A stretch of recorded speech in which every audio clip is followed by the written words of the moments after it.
quand je lis cette histoire, je me demande comment tu peux continuer à avoir peur du problème qui est devant toi. Comment tu peux continuer à trembler lorsqu'une situation se dresse devant toi. La seule explication, c'est que tu n'es pas autant intime avec Dieu que tu ne le prétends. Parce qu'il y a un exemple ici d'un jeune homme qui était intime à Dieu. Et la conviction qu'il avait, vous voyez bien qu'on a affaire ici à quelqu'un qui n'est même pas un soldat, ce n'est même pas un militaire, il n'est même pas en âge d'être militaire, parce que quand les autres sont allés dans cette campagne de guerre contre les Philistins, lui, il n'est pas enrôlé, parce qu'il n'est même pas en âge d'aller se battre.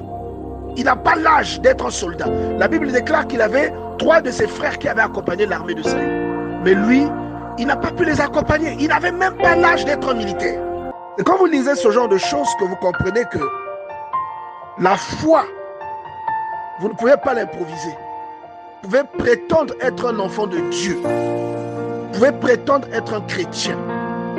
Vous ne pourrez jamais faire semblant d'avoir la foi devant une situation. Cette situation mettra à nu votre super chéri. Vous avez là affaire à des militaires, à des soldats, tous croyants. Ils croient en un Dieu. Ils ont l'âge de l'alliance avec eux.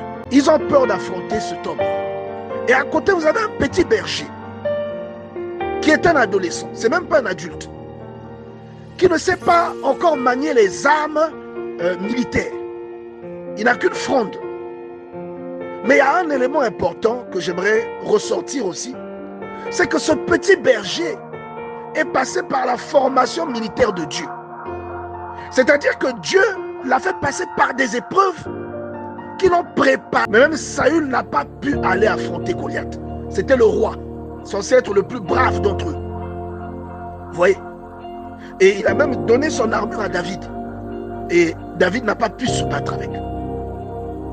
Ça, c'est quand, lorsqu'au lieu de te battre avec les armes spirituelles, tu tombes sur un conseiller X qui te demande de faire un fétiche, qui te demande de trafiquer un diplôme, qui te demande de détourner, donner de l'argent pour pouvoir construire une maison, qui te demande de prendre l'argent de l'église pour pouvoir te payer une voiture.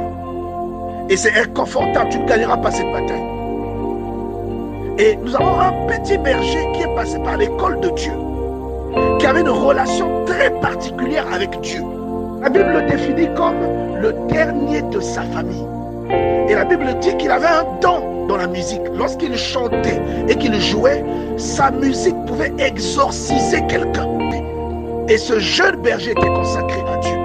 Et la consécration vient avec la proximité avec Dieu. Vous ne pouvez pas être profane et demeurer consacré.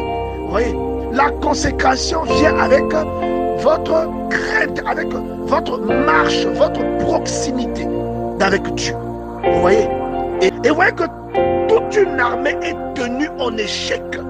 Qu'est-ce qui leur manquait? Il leur manquait la foi. Il leur manquait la foi, bien-aimé. Et cette foi, Dieu n'a pas pu la trouver même chez le roi. Dieu l'a trouvée chez un petit berger. La foi qui ferait que la gloire de Dieu éclate devant les Philistins. Vous pouvez être le plus jeune de votre famille, mais c'est pourtant vous qui serez la source de délivrance de tous. C'est pourtant vous qui serez la source d'élévation de tous, comme le fut Joseph. Vous pouvez être le plus jeune de votre famille, mais c'est parfois vous le plus courageux de tous, le plus valeureux. C'est parfois vous le plus généreux.